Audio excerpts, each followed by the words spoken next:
Not at least not all the bad things that said about it. Yes, how was it ordered?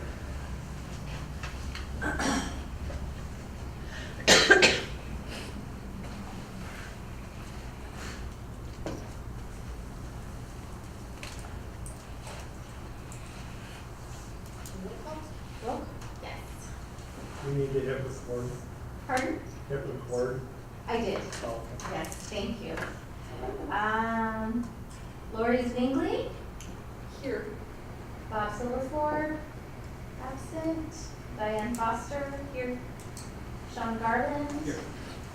Dave McCart. Rich Miller, Here.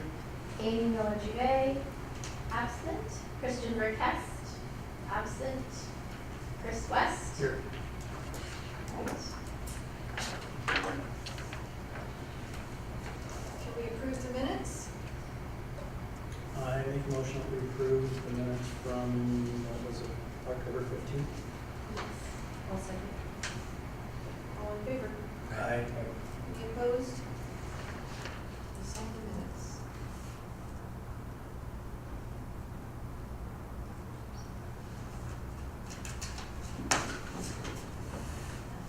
Thank you.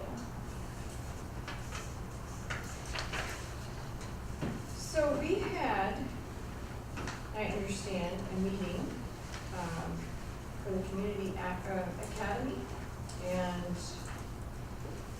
two of the three members that were involved in the meeting are absent, so can you tell us what happened? Sure, and my notes are right here, but I'll give you a from memory. So we had a couple of meetings about getting the Community Police Academy started, or at least a draft of what we think that we would like it to be with the chief. And we met twice, and the first was really a lot of brainstorming ideas and how many and what times and over how many days. The next meeting was really a drill down of sort of plugging in times and what we should do with different slots and how we wanted it to flow. And we came up with a draft of what we'd like the police academy to kind of look like. I believe that next steps are probably proposing it to the city for funding, is that true? So that's the next step. We wanted to get the draft of what we want to do done, because our next step then is to see if the city would agree to do some of the funding for things that we would like to make shirts for the participants and feed them while they're here, things like that. So I can add to that, and starting at the last point and then moving backwards. I had, for the last couple of years, I'd have to look at my notes. Neil might remember, but maybe not, because it probably wasn't mentioned, but I'd initially budgeted to have a community academy, but through the budget process of trimming here and there, as I told the work group, it ended up getting cut out of the budget. Not a whole lot of money, but nonetheless, when you're, this last cycle, when the potential for an extra position is there, we're looking everywhere we can to find $500, $1,000, because you look hard enough, suddenly there, you know, it adds up. And I think I had about 1,000, somewhere around there budgeted for just the, you know, supplies and things. So that got taken out of the budget during that process. So it's obviously important that we don't budget for things and then have them cut and then knowing that we can do them anyway, right? That's unethical budgeting. So we don't have the budget, we don't have the funding, don't have the staffing to do that. So if this group, as it appears, is interested, when I told the work group, if interested in getting the community academy going, the next step would be to talk to Joe Gall, the city manager, about how can we make this happen, this is what we'd like to have happen, and really share your wishes with him. It's not a significant issue, he certainly has the authority at his level, not that council would want to know, but it certainly doesn't need to go to that level. It would be more of you letting him know and me working with him to let him know, hey, they want to get this thing rolling, so can we have the the budget to get some of those equipment items that we, you know, the things that Diane talked about. And then the other part, the staffing part, is I will take a moment and introduce Michael Jordan, who's seated in the front row there. We had talked about using volunteers, and you all, in fact, had urged me to say, well, how can we use volunteers? And so if you remember, we had a brief discussion. Chris had a suggestion, and it's funny how things come full circle. He made the suggestion, and I was like, well, I know Michael. So anyway, we have officially brought Michael on as a city volunteer to the police department. And we're really going to utilize him, at least first and foremost, to help us on the community academy. So we have somebody that's willing to put in that time that staff doesn't have to do some of the research. And then we get to the point to do the academy, he can then help us get the logistics together and kind of serve as a volunteer coordinator, if you will, which will really take the load off of my staff, and it'll just be between he and I to get everything together, with the exception of the actual instructing. So we've taken quite a few good steps to get this thing ready to go. So that's kind of what we need to do next. Diane mentioned the draft plan, and I just have a copy that I'll go over. I'm not prepared to share it yet because it's totally draft and don't know where it's going to go. But the thought that the work group wanted to have was to take attendees to the community academy through that basic process of what it means to be a Sherwood police officer, what it looks like, what kinds of training, and what do you go through to get there. And so we put together a plan that's really built on that. And so based on this model, we're modeling this after the program and the model, I guess, that 12 Valley Fire and Rescue utilizes and Tualatin utilizes. And that is an academy that would start on was somewhat different, but this would start on a Thursday afternoon, go into Thursday evening, and that would be an 8 to 4 Friday, or 8 to 3, excuse me, Friday, and then a 8 to 1 Saturday, and then it'd be done. So it'd be a real short-term, kind of an immersion, more of an immersion style community academy, as opposed to 1 night a week for 6 weeks or 8 weeks or whatever, which are what is the other most common format. So, you know, we do things like talk about our recruitment, hiring, and training. What does the FTEC process look like? What does ORPAT look like? We talk about initial training in firearms and defensive tactics and scenarios and patrolling.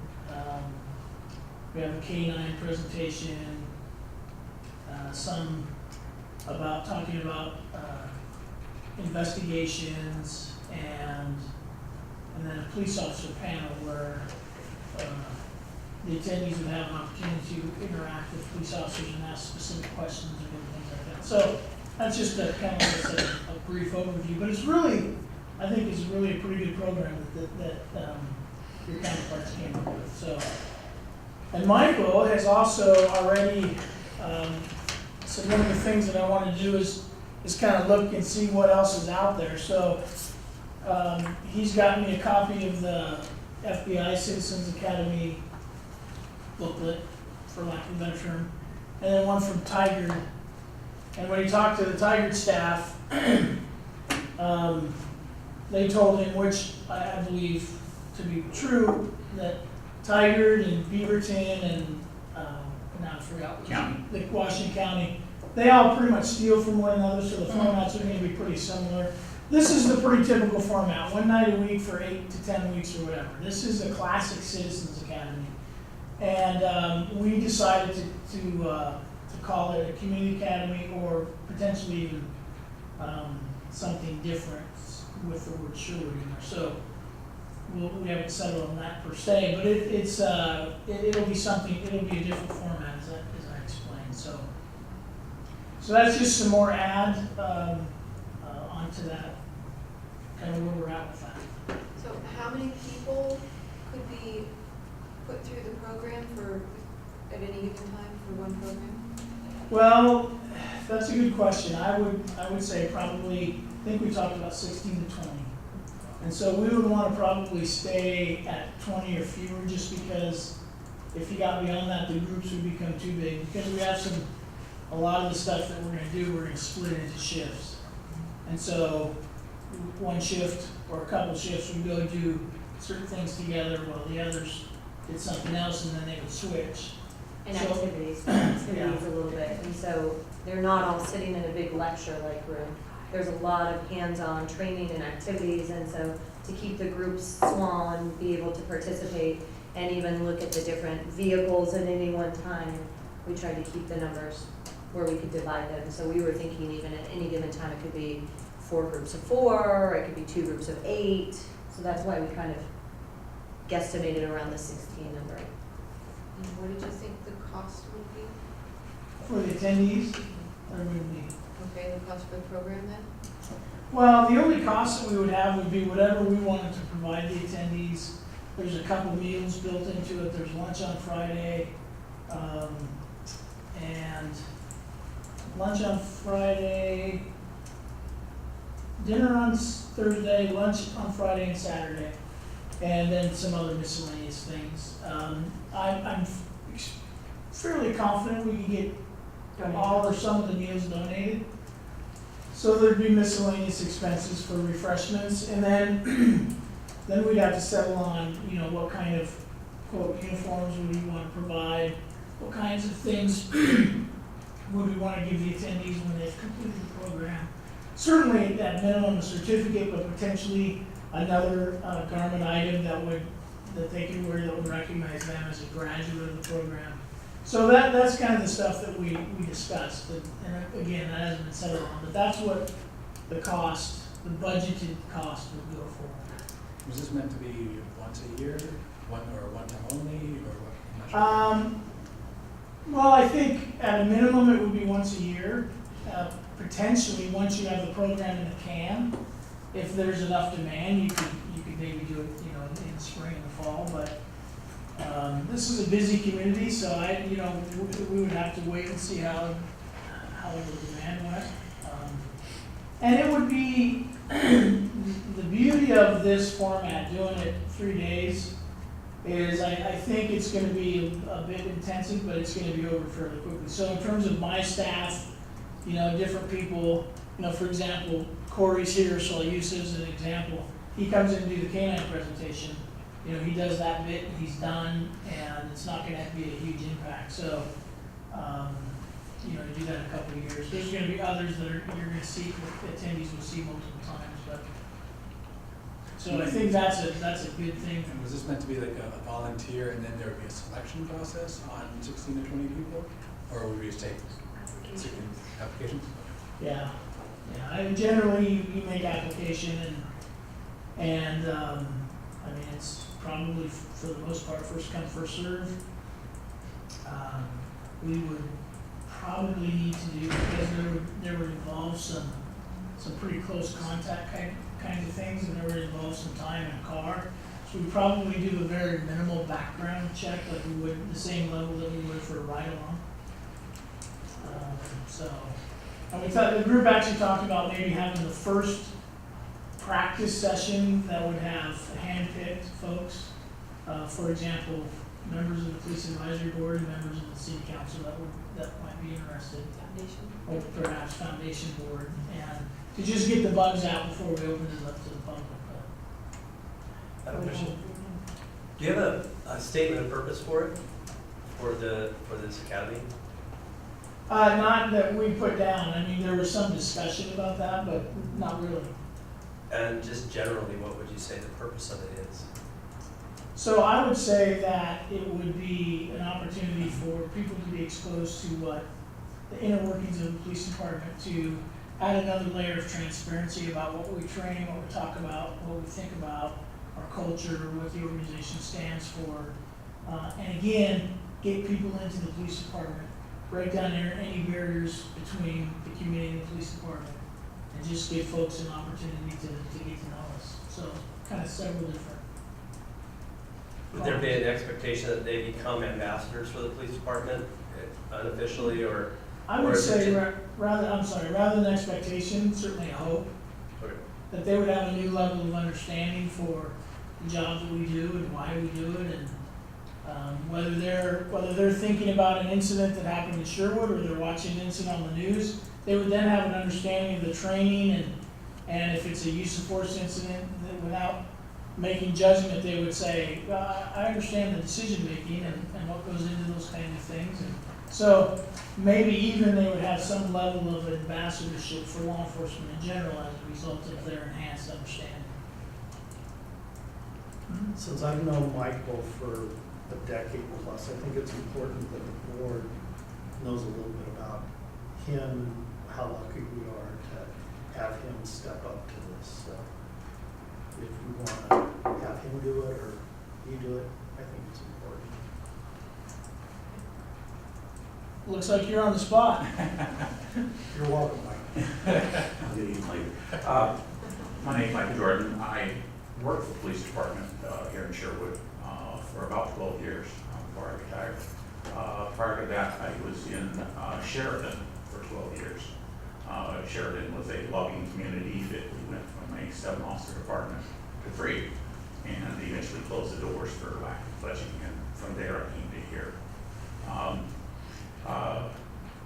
I have been to just about every police training academy that I can ever find, including the FBI Academy back in Quantico, which we have one of the captains just recently went to, and I think another one is looking at possibly going.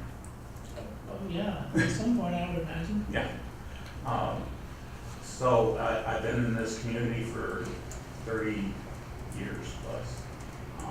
After I retired from the police department, I became a massage therapist. It's like change.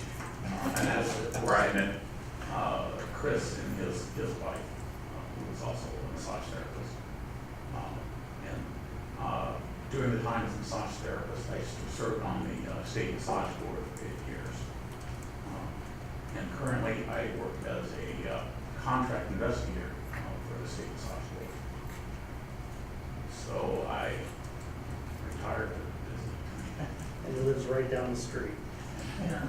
I And you used to retired be- in '96, correct? Yeah, I used to be the last house in the city. That's before I was a lot, but my house is just before you go into the dip there at the river. As you're going down Edie Road, and there's a dip, and you go up the tall hill. Millet Landing is on that. That was, yeah, that used to be the last house. Back in the time that I first came to the police department in '84, it was very difficult to find housing here. Matter of fact, when I bought my house, there was only 2 houses for sale in the city. Great, thank you. Thanks, Thank Mike. you. I found it interesting to learn when Michael and I were sitting talking that after he retired, he came back, quote unquote, and helped on the committee that designed and built the police facility. So I don't know who else has been around long enough besides Councilor Henderson, maybe some of you, but this was getting this facility was a grassroots community effort, and so they formed a design committee, design committee, and that had different members, and Michael was asked to serve on that committee as a former employee and as a community member, and so, well, that's interesting, because then I was able to ask him, there's a few questions about, well, so tell me, how did we end up like this? And so that was interesting, but anyway, so. Thank you. Great, thank you. Any other questions about the community academy? I think not sitting in the little subcommittee, I think the immersion style with as busy as people are in this town makes a lot of sense for this, because the city's gonna be doing the bigger academy that's gonna be that extended. Right. Are we gonna get credit, college credits for going to sort of thing, where this is? I think this is good too. I mean, if you can get somebody to commit to 3 days versus if you spread it out over 6 weeks, if somebody misses 1 or 2, and then it, you know, because it's only short time, they figure they can miss 1. So this is something that they go in understanding, we need you for 3 days, you know, commit or not, you know. I like it. And really, I obviously want to commend the group because they were full of great ideas and we really tried to structure the timing to have minimal impact, so on people's work schedules. So they're really only missing 1 full day of work. And we ended that day at an hour so they could go home and have significant time at home with their family. And they don't need to show up until 3 o'clock on Thursday, so they can get a full half day of work in before they report for the academy. And that's really kind of how, based on how the structure is, that it's really going to have a fun sense of your reporting for the academy. That was really what the group wanted.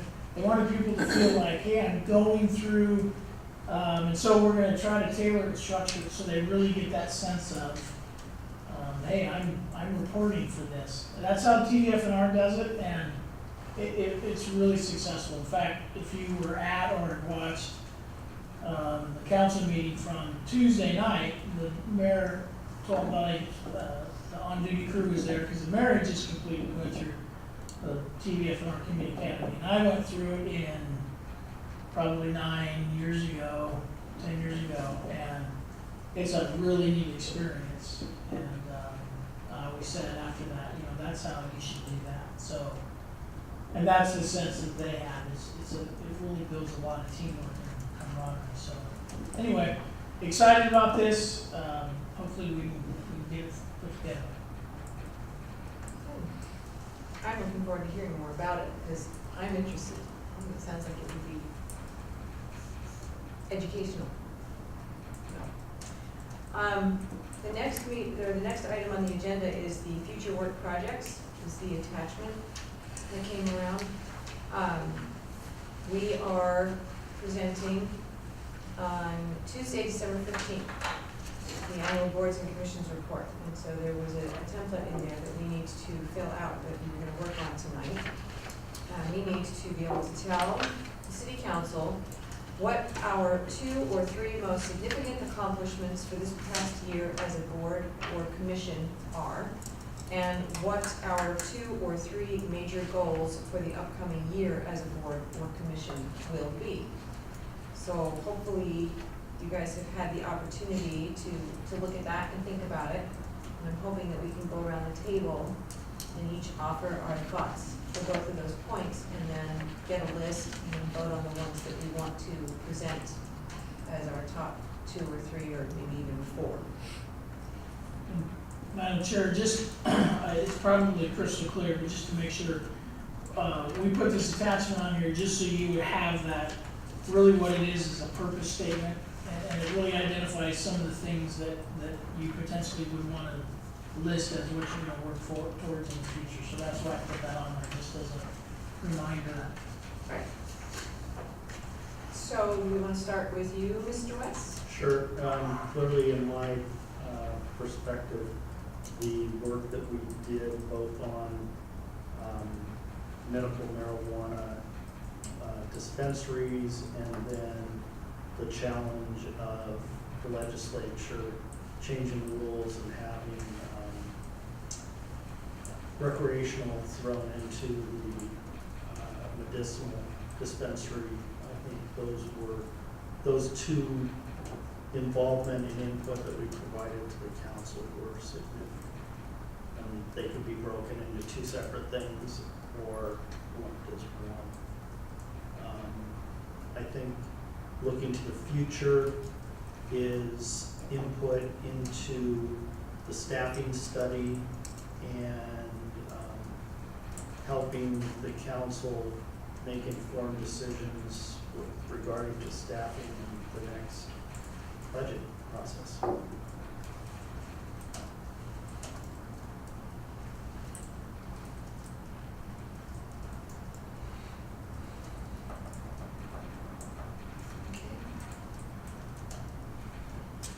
So I would agree with Chris that I think the work we did on the medical marijuana / retail dispensaries was really key. The work session with the council was very, I think, very positive.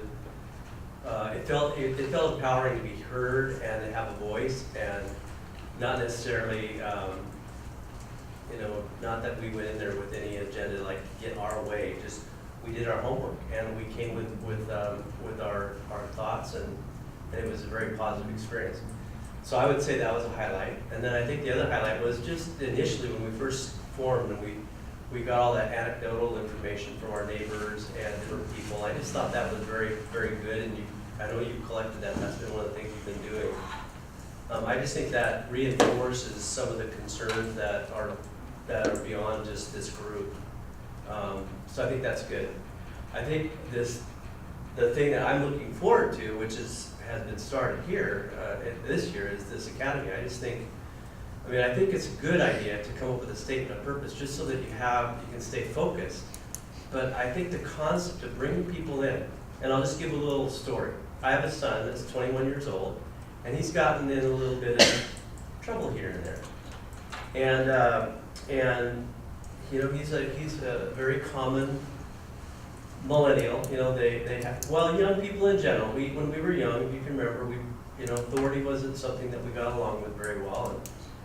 And I've had conversations with him, and he asked me what I do on this board, and I explained to him, the information we're collecting, the information we're trying to get out to the community. He goes, I didn't know that the cops did all that good stuff.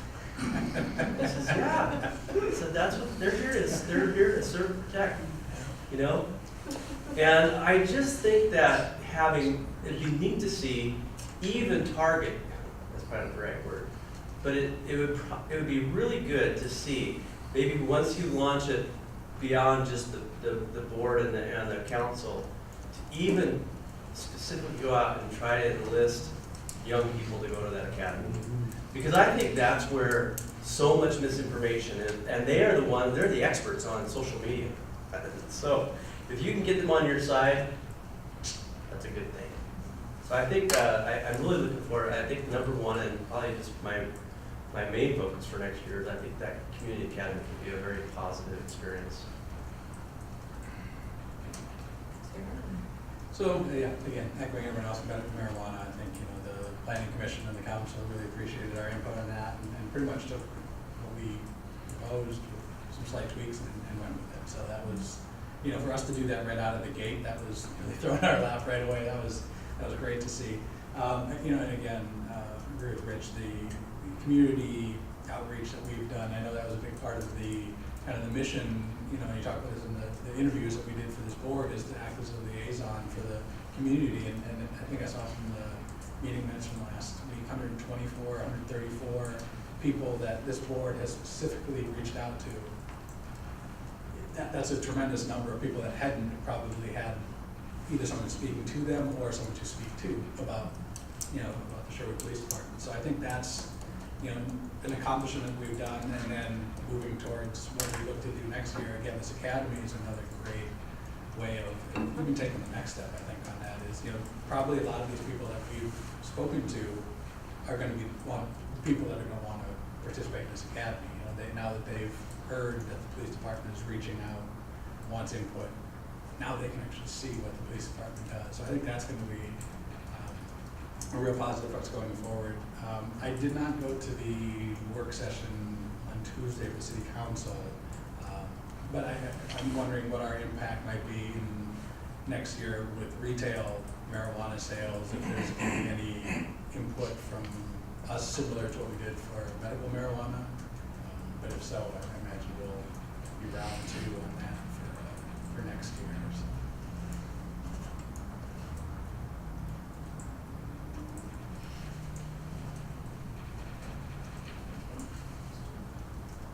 So I agree with these three that the marijuana, I think, was, there's a lot of work and effort put into that, a lot of time. Working for one of the bigger employers here in Sherwood, it's a growing concern, and we just see, like every week, we've got issues dealing with that. So, for me personally, and for the owners of our company, the feedback that we're able to give back to the business owners and how we kind of deal with that, but it's been a help to us, and, I think, what this board's doing, putting the time towards it's a good thing, so. And I think that, going forward and all the time people spend, going out talking to different business owners and people, it really helps the Department of Sherwood Police kind of keep that reputation going of being available and to be able to hear people and their concerns. Future goals. That's why I think kind of going forward is future goals is to kind of continue with that. And, yeah. So more of the outreach to.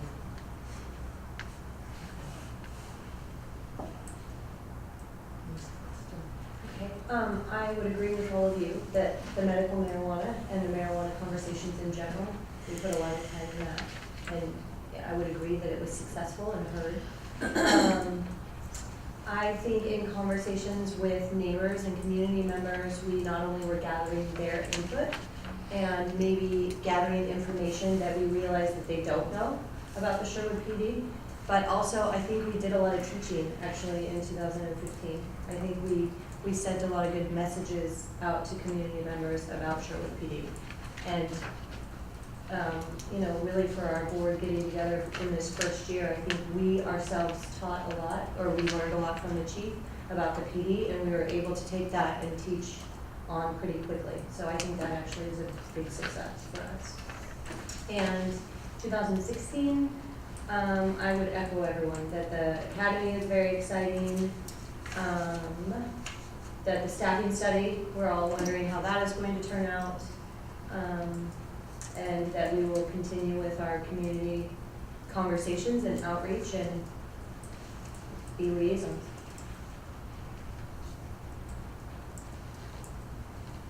And I'm gonna say I agree with everybody too. I don't think we've missed any of the things that I would put in here, and I think that the emphasis is pretty much the same. It looks like everyone agrees on the what we focused on last year, the medical marijuana dispensaries, the outreach, the talking to the neighbors, and just basically having that input. And so when I started putting some of this together, I went back and I looked at some of the timelines, and I think that we were notified on about February 12th. On February 12th, we got word that our names were going to be put up for the city council's approval, or not, to be on the board. And they were to vote on February 17th. February 18th, we had our first meeting, and we received our first assignment. What are we going to do with these medical marijuana facilities? What kind of input can we give? We attended we started talking to our friends and neighbors. Some of us attended the March 10 Planning Commission meeting. We set a special meeting for April 2nd, and we gave the information that we had run around and collected. And I think that that's one of our biggest accomplishments. We hit the ground running. And I think that that's going in the report. As far as next year, I really want to see us focus on reviewing the staff study, whatever comes out of that, and then being able to help formulate the next steps and give our thoughts and opinions on that. And then I really would like to see this academy take off. I'd like to be a part of that. I just think that sounds so intriguing, and like I could learn so much more that I could then bring out to my neighbors and my my fellow business people and other citizens.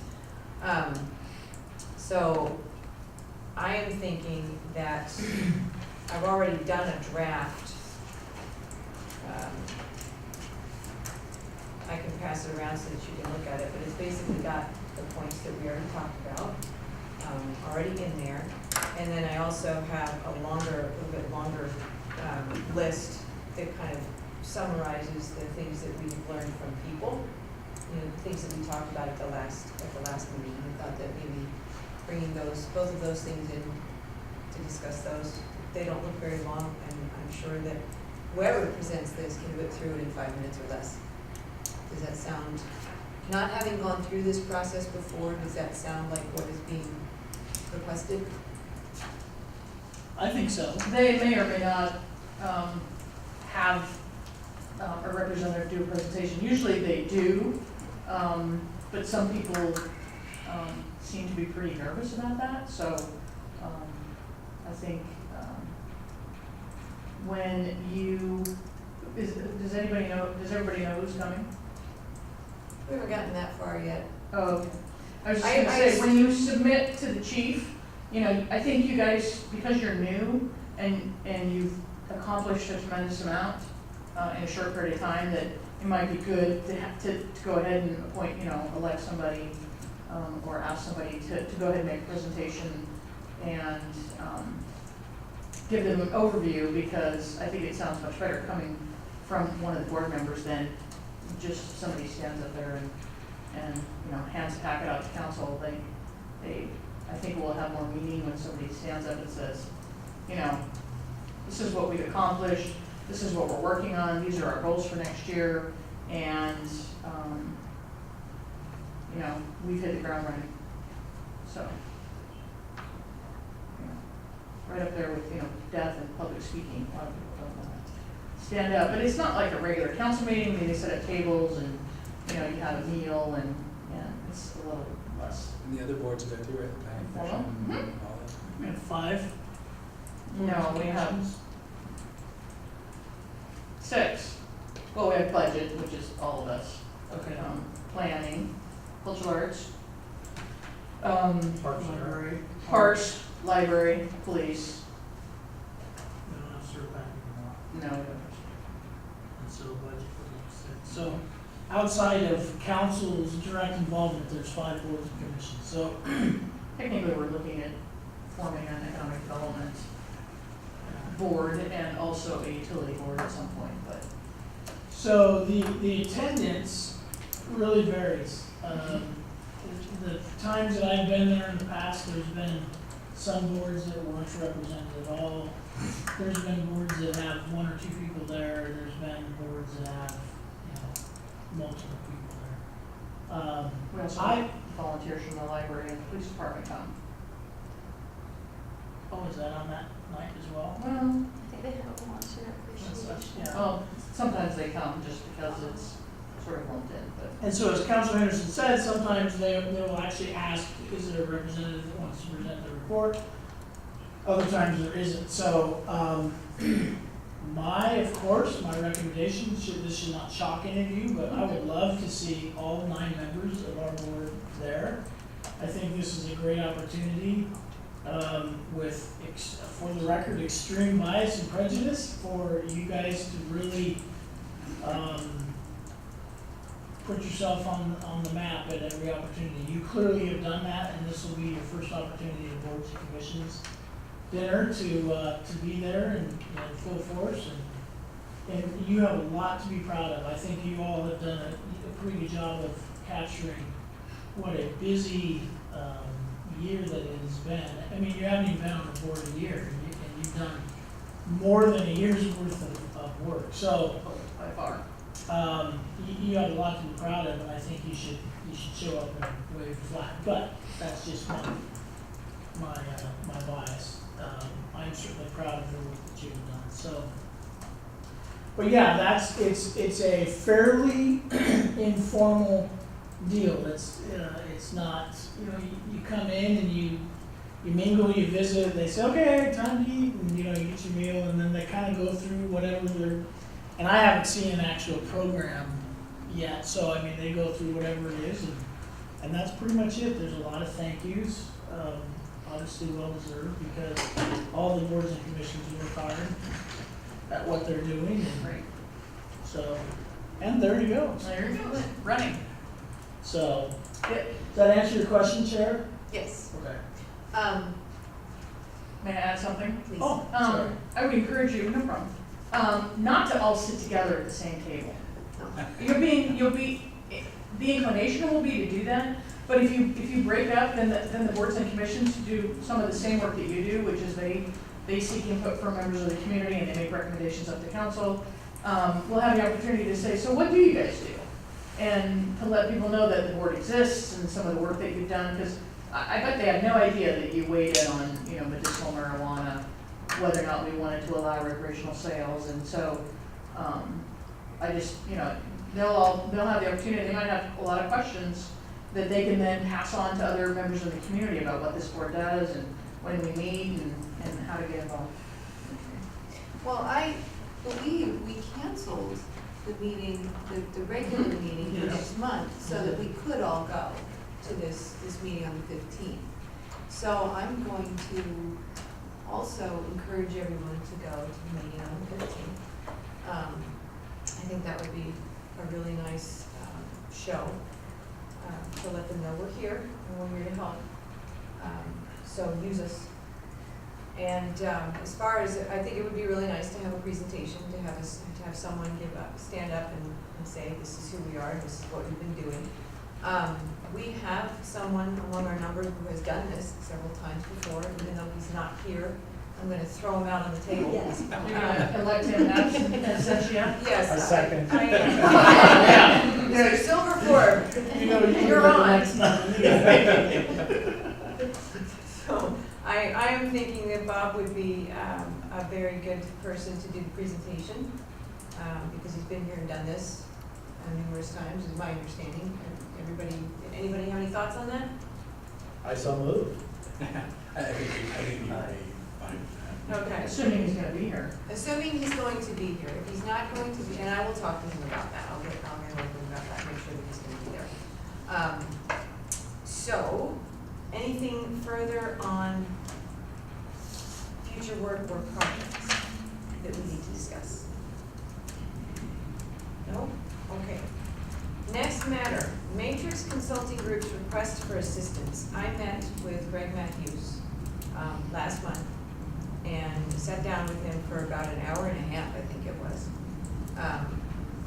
Very nice man, very knowledgeable. I think that the product that he puts out is going to be very helpful. He's asking for our help though. He wants to have the community input component be a strong component, and he wants help reaching out to the community, figuring out how we can best reach the greatest number of people and have them actually be actively involved in this. Whether it's to have open houses, it's the same thing that we've talked about several times among ourselves. Should we do open houses? Should we bribe people with food?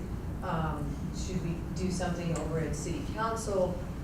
He and I talked about, people tend to come to schools more readily than they do places like the police department or city council. Could we put something on at some of the schools on different nights of the week to see if we can bring people in? But he would like our help in trying to figure out how to get people to come. So, any ideas that we can forward to him? Well, my first question is, come to what? Come to a work session sort of meeting. So he is envisioning having a meeting that's maybe an hour and a half to 2 hours long at the most. Spend the first 30 minutes educating the people who are there about the police department, what they do, what they don't do. What does it look like now? What are the things that we want you to think about? And then have people break up into working groups and sit there and talk about the things that they have learned and come up with a few bullet points among each group. Here's what we see that we like, here's what we don't like, here's what we'd like to see in the future, and then all come back together and share those thoughts, much like we did with the planning sessions. Does that make sense? Okay. So how do we get people to come? What's the timeline he's looking for on this? Because this is not a good time of year. He didn't actually give me a timeline, but I imagine you probably know around I think you're right, but I think the goal of completing the project is right with the bad time of the year. So it's still a 13-week project, and so when, I can't remember what date it was, he was here, but when you had your interview with him, that was kind of the start of that, so 13 weeks forward from there, which puts us right around the end of the year, if I'm not mistaken. Maybe a little bit after January. I haven't even done the math, so I have no idea. So that's the timeline is not gonna wait. I mean, it's rolling. So we are compiling data right now. We're in the data phase. So Greg, Matrix Consulting Group came and did all the interviews to which Lori refers, and then now they've submitted the data request. And we're in the process process of compiling all that data, and then we'll send it to them. They will start to analyze it, and I believe some of that will be used for that educational component that they were talking about, that Laura mentioned, so. Is it too late to get Ray Pitts to write an article to appeal to people to show up at certain places? It would be too late for the December edition, potentially. We'd have to contact them like first thing tomorrow morning. Yeah. But then you have the dates, time, and places already picked out where you want to have people show up. And I thought of that too. And the challenge is clearly school's out on the 17th or 18th, the Friday of when we have the city commission. event. 18. And so community may be scattering. And I also know that there's only a certain amount of people that can put themselves through sitting for 2.5 hours in one of those sessions. But what I did notice, or I did check, is the fact that there's almost 2,000 likes on the Facebook for the department. And even if it's just some kind of survey monkey kind of thing that we put out again, we've already done some survey work, but specifically with the task of providing input to this process, I think would be something that many more people would be willing to do and spend the 5, 10, or 15 minutes to provide the input. And I'm sure this vendor is used to doing things like that too. I still think that there should be a meeting, but I'm just, with the timing and the notification and asking people to do 2.5, 3 hours in December is gonna be tough. He did mention the survey possibility, at least in conversation with me, so. How many folks filled out the PD survey? 115. What was the backyard chickens, was it 500 or something like that? So people aren't averse to doing surveys, we just have to sell it the right way to. Package tour. Yeah, exactly. Put the word in there, something like refugees, and you'll get a lot of people. Yeah, I think it's, I mean, I understand the desire to have the community provide a lot of input, you know, 'cause it sounds like he's still kind of in that information gathering stage. The survey really is just meant to get feedback to, you know, information that's going out towards the community, so they're almost two different vehicles, but I don't know at this point how much time there is for community input. It would be nice, but it's just not a good time of year. What kind of questions is he going to ask community members? I don't know.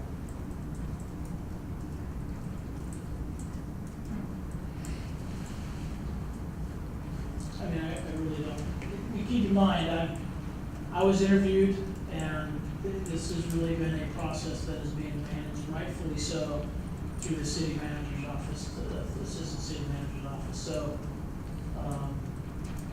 everything, you know, everything we compile goes to them, and they read the request and forward it on.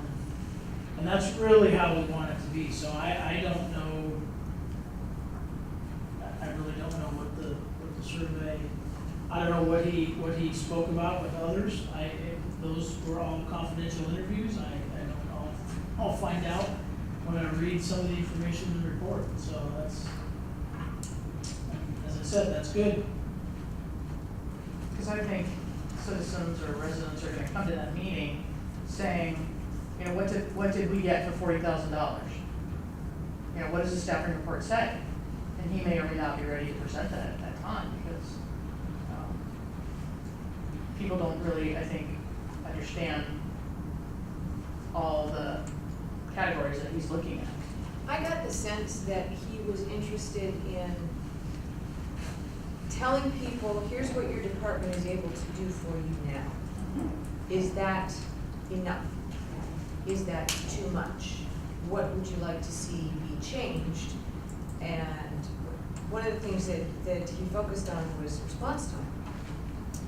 How quickly do you want to have an officer be able to respond to whatever your needs were? Well, when we went out and talked to the community, you know, it usually came back in about 2 minutes. And his comment to me was, wow, you know, 5 minutes, you're doing really well. 2 minutes, he said, that's very quick. You know, nobody really does 2 minutes. He says, but we can do 2 minutes if you will pay for it, if you want to pay for it. So I think part of what he's going to be focusing on is, do you want to pay for whatever it is that you're talking about?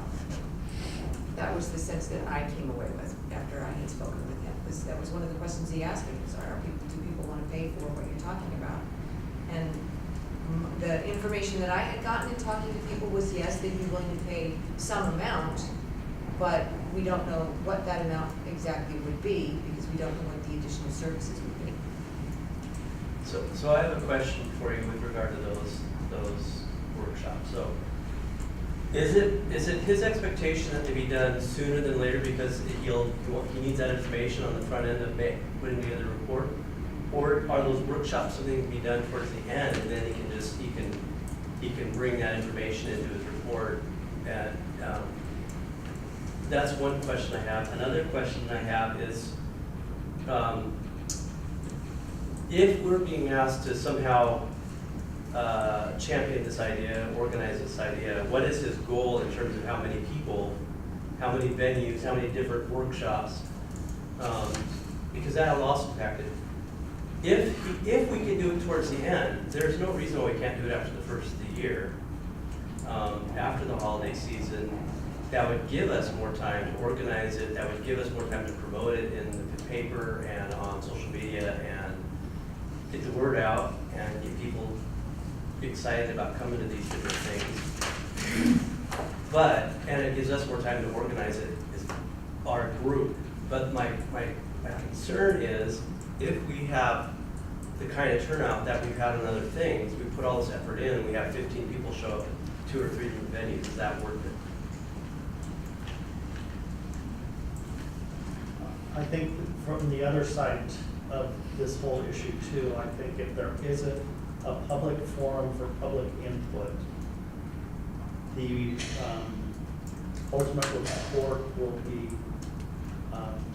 suspect to certain people in this community, and it will, if there wasn't a public opportunity, they'll talk about the hand-picked people that were interviewed, and there wasn't a public opportunity to provide input, even if we just do a survey monkey. So I think it's our responsibility as the police advisory board that we make sure that the public has an opportunity to do it. I feel that we need to do that.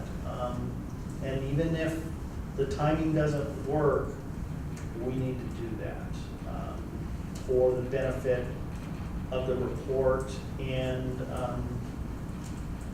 the support, or at least the backing of the findings, because the public was allowed to provide input. There's always going to be people in every community that are going to throw stones at something when they don't see their little pet concern in it. But if it strictly is done based on staff input and selected interviews, in our community right now, that's going to be a problem. And I think that will undermine the work that we're doing for the community and for the department and for the council. So somehow we have to figure out time and venue and do something. That's Sure. wonderful. Let me address a couple thoughts here. So one of the last question you asked was how many. I think that's a question, that's a very good question, and I think that's a question we need to get back to Mr. Matthews. And we can get an answer. 250, 500, 1,500, what?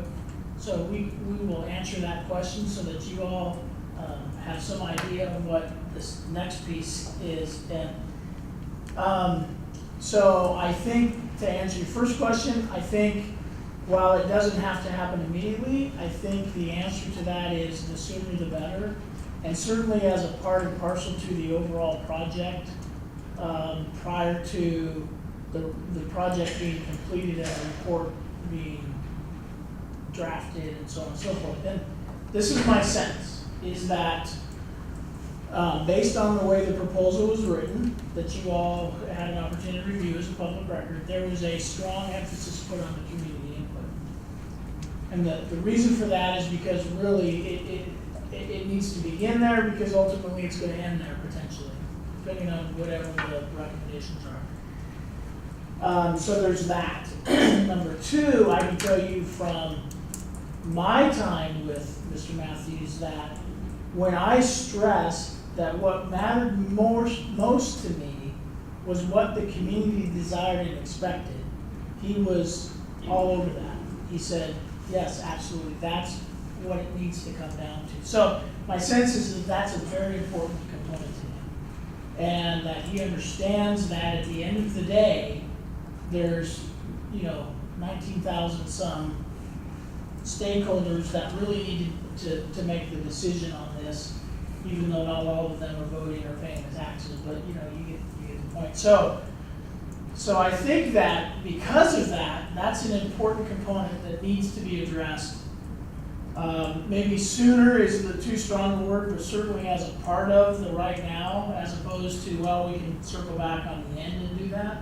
Because I think that plays into the point that Chris made, is that I can tell you right now that the reason we're doing this, the reason the money is being spent, is because there needs to be this clear, unbiased, credible report with recommendations on where we need to go. So when it's done, it's got to have the credibility, which means it's got to have the community component. It absolutely does. So all that to say, I look at you as I have said, a group of folks that have really done a yeoman's load to this date. Well, cinch up the backpack straps, because I think it's going to start again, because ultimately it's going to fall, as you said, to you folks to make this happen. We'll try to get a target number, and then I think what you all need to do is figure out how can we get that number of people to provide input from this community. And I would draw you back to and remind you of the way the board was set up. It was set up so that we could reach as many components of the community as possible. So, I'll just really pick on people. So, Rich, you have the opportunity to input that segment of the community that you're involved in. Dave, you have an opportunity to really leverage the part of the community that you're in, and so on and so forth. And so if you do that as a group, and Matrix says, we'd really like to hear from 500 people, then I think it would be pretty easy, in combination of open houses and feedback and survey monkeys or whatever that may be, to get, that level of input. Quite frankly, we're at about 300 right now if you look at what we've already done with the app survey and the work that you have gone out. We're just under 300 now. So if we're able to add whatever number to that, I think that's a pretty valuable piece of information. So, but I can tell you it's important, and it's important by design and for that reason, because, easy, like I said, it starts there because ultimately it potentially is going to end there with, okay, how do we now have a set of recommendations, we now have the experts have told us, based on what we're looking at, here's what we recommend, based on what we're hearing from the community, here's what we recommend, and we then potentially go to the community and say, okay, now how do we make this happen? So, I think, like I said, it comes back to you guys to really go out and help them get that accomplished. So we need to know how many people he wants input from, and we need to know when he wants it. because we have no time. We have a meeting on the 15th. Yeah, I also put it on there. Part of their job is to solicit public input. And we can help facilitate that but to do the job he's been hired to do, or the company's been hired to do, the first thing that they should have planned in their work plan is to have some kind of community forum of some kind, I would hope.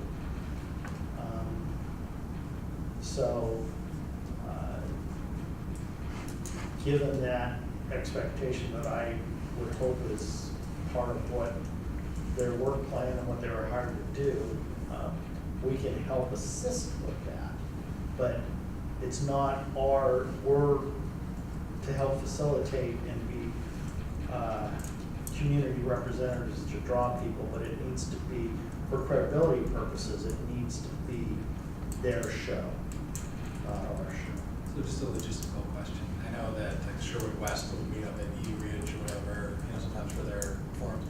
Are the schools closed over those breaks? Are those off limits for using those rooms as potential meeting places? I think generally they're closed. I don't know that they would be off limits though. Okay. I think, with our partnership with the school district, I would imagine that they're paying some level of power anyway. I mean, They're doing a lot of maintenance. they're using this room all the time, so I'm sure if you said, hey, look, we need a room during the break, I'm sure that the facilities is gonna say, absolutely, we'll make it happen. No, and just to address your point, Chris, I did not get the sense that he was asking us to put on these, whatever it was. I think he was just asking us, we're in the community, what gets their attention? How can we get people to come and talk? It's word of mouth and posting is my sense. Yes. I think people need to be invited, and a lot of times I think they need to be invited in person. So I was making some notes while you guys were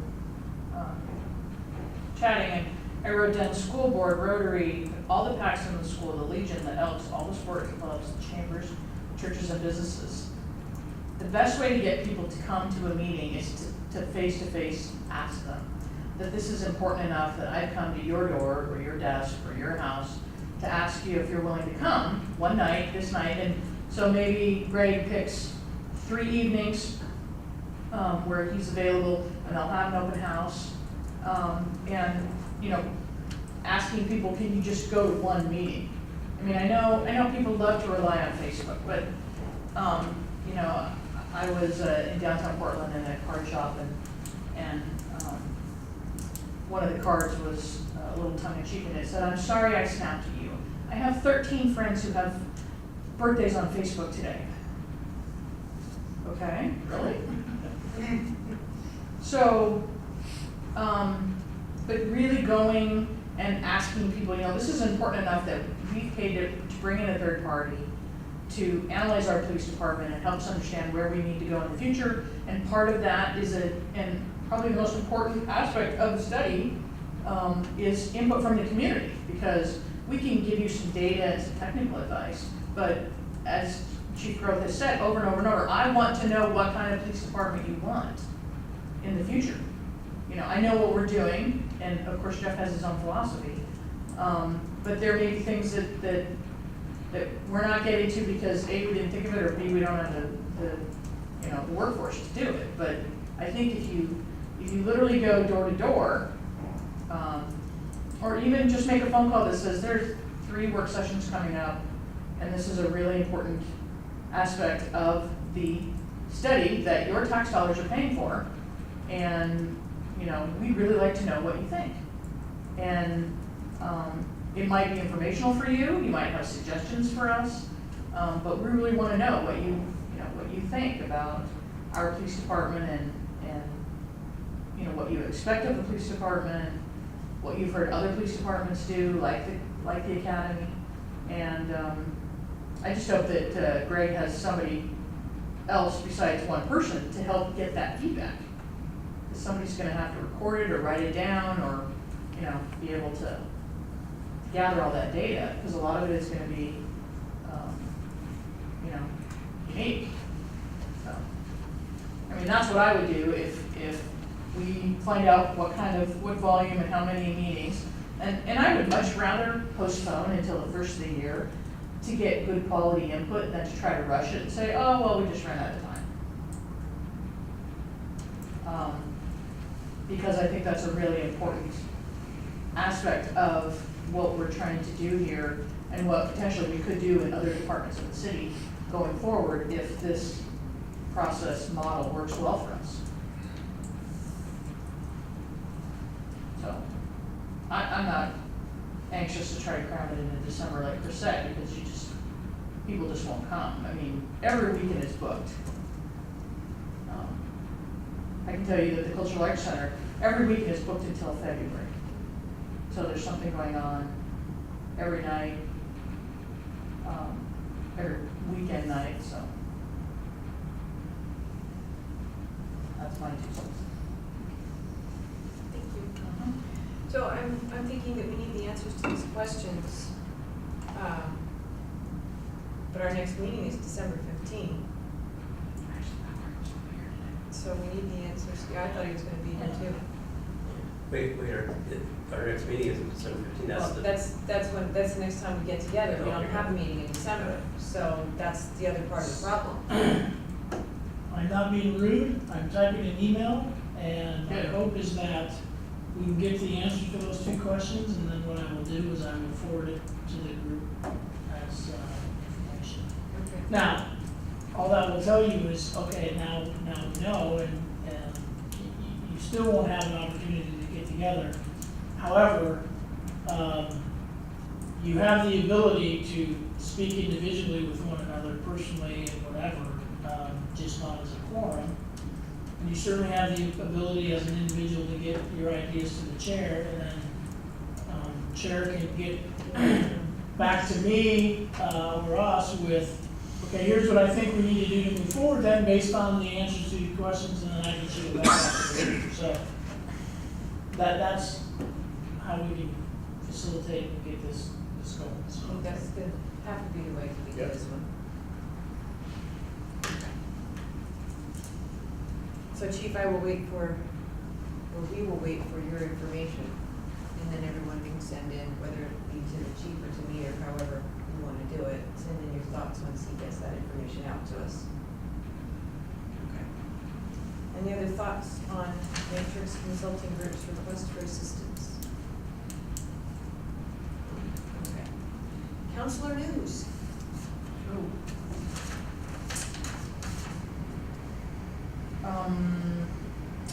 We just had a meeting on Tuesday night, and I'll be happy to talk about the work session here in a minute. One interesting new thing is that we're live when we're at council now. So we have a little timer that says on the air or on air. It's a little surreal. So that was, we've been talking about it for years, and so finally we're doing it. Planning Commission hopes to do it, I think, after the first of the, just after the first of the year. So we completed our city manager's review, and I can't speak for staff, but as a counselor, I can tell you that having an on-site attorney is an awesome thing. And having access to him and, sweating that, is it really worth $250 an hour to, ask the person that question is, it's just changed the whole process of what we do and what we've done for the last 10 years. So as far as I'm concerned, we had the best review we've ever had as city manager, primarily because Josh facilitated everything and he controlled everything, and he works for the council, and so I'm really grateful to have him on staff. I think it's a far better use of city funds than to have an outside consultant, of course, or an outside attorney. There'll still be times when we have to hire somebody outside, but so far I've been extremely happy with Josh and his research and getting back very timely. Last week, we also had the, Washington County is partnering with TDWD, Bell Valley Water District in that, for those of you who don't know, Bell Valley Water District is spending approximately $900 million to $1 billion to build a pipeline from Wilsonville all the way up to Hillsborough. And I think it's expected of us and should be something that more municipalities do together. Is 124th, which is goes obviously north from 12th Sherwood Road up to 99 right now. So 124th is a Washington County project that will go all the way down to Wilsonville. So what is happening is Bell Valley Water District is partnering with Washington County and all jurisdictions to get that road built. And at the same time, they are going to be laying pipe from Wilsonville all the way up to 124th until they decide where they're gonna cross 12th Sherwood Road. And so we're jointly sharing in the cost, which in the long run lowers the cost to everybody and lowers the cost that those ratepayers in Western Washington County or Hillsborough will pay by partnering. So we had a groundbreaking ceremony with Washington County and Bell Valley Water District. And so they're gonna break ground sometime in April and start laying road and pipe all the way to Wilsonville. We had a Veterans Day celebration. I don't know if anybody attended, but it's also great to have a really nice facility in the Sherwood Center for the Arts, being inside. So we had a great celebration and honoring veterans.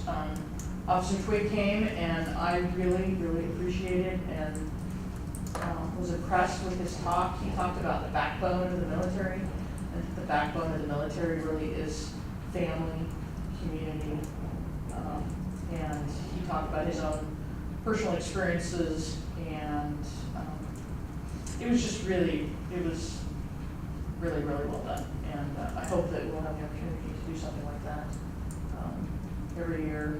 And I think there was a pin to drop, and we heard while Officer Drake was speaking. So we had a work session Tuesday night on 2 topics. One of them is near and dear to my heart, and that is signage.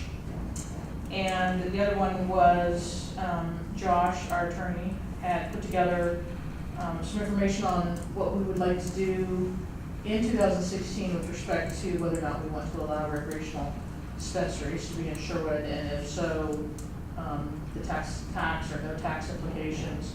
So currently, we've disallowed recreational marijuana at medicinal dispensaries, despite Governor Brown's order on that. And chime in anytime, Chief, if you have something.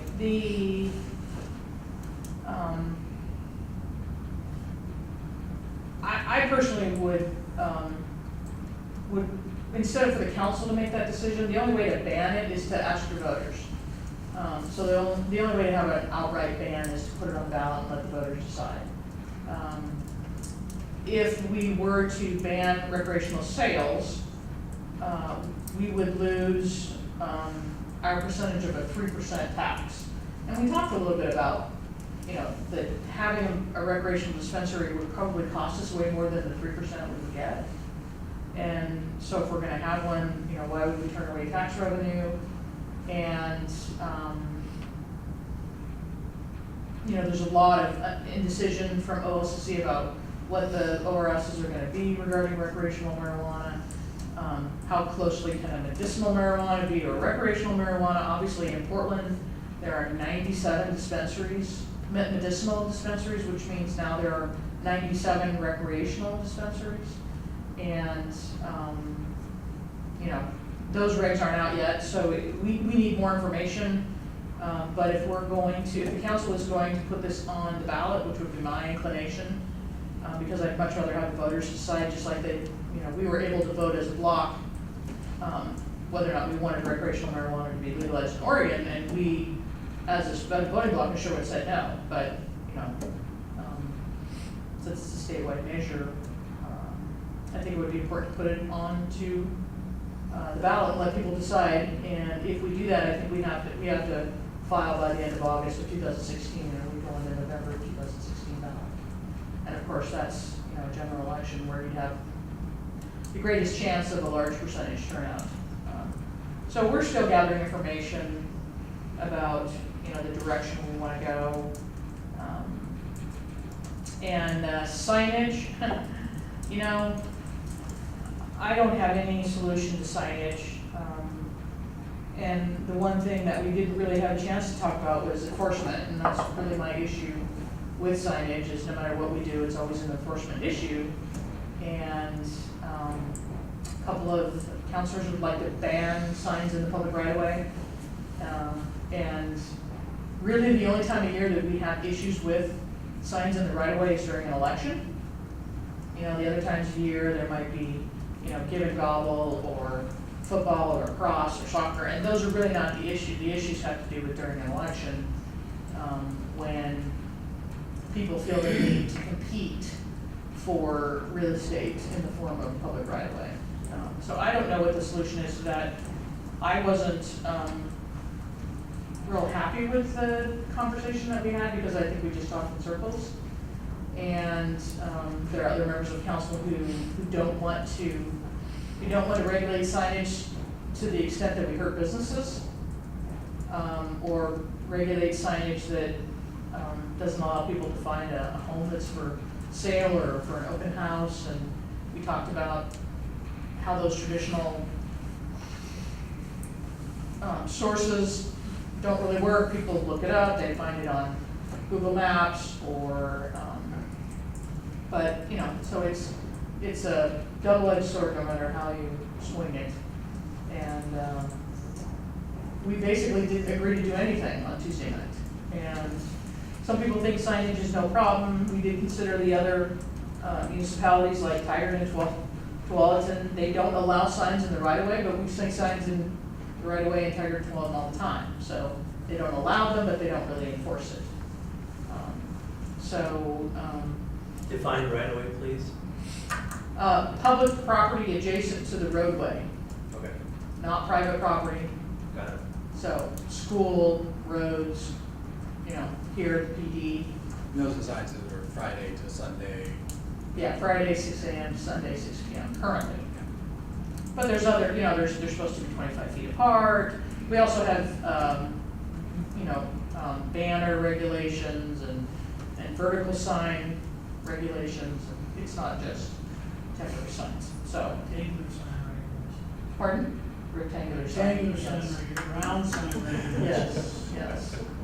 And so the bigger issue is, do we want to limit sign pollution? Because that's a quality of life issue for us, and we want, we want nice signs and signs in good shape.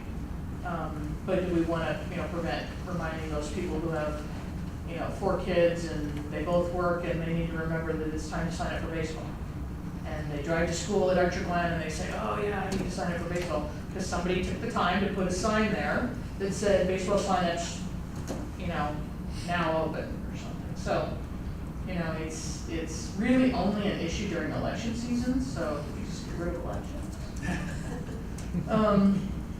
Code compliance officer Bill Collins got a lot less stressful time in his job during elections. So, I would like to limit sign pollution, but right now, there's a lot more important things that our officers and code compliance could be doing than, pulling up signs.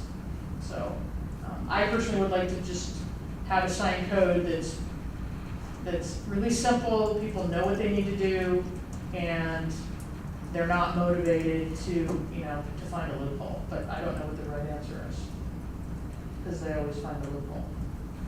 So, and I think that's it. So yes, you'll get to talk about marijuana again, and probably again, because when the council decides, which direction we're heading, we'll want to come back and get your feedback again. And again, we'll be asking you to go out and talk to your neighbors and your businesses and see if they want to have us allow recreational sales. So, I think the future is recreational sales will be merged with medicinal sales, but we don't have to do that in Sherwood. We can have a more restrictive law if we want to, we just have to put it in the hands of the voters. Questions or comments? Thank you. Staff report? I think I just have one more item to follow up from the last meeting. We talked about better sound recording equipment. That is still in process. I have passed that on to our IT department, but he's down and body, and, well, not now, but was, and just got somebody hired and getting them up to speed. So I think the plan is still, to follow up with what Dave and I talked about, is just to get some idea of what really is gonna work, and then there's an offer, to pass that information on to Allied and see what they can do, and so, I will continue to follow up with that, so. But obviously, the meetings move on here, we'll just try to improve the audio as best we can, so. We already talked about the boards and commissions dinner, so that was the only other reminder that I have, unless there's any questions. Thank you. Citizen comment? No?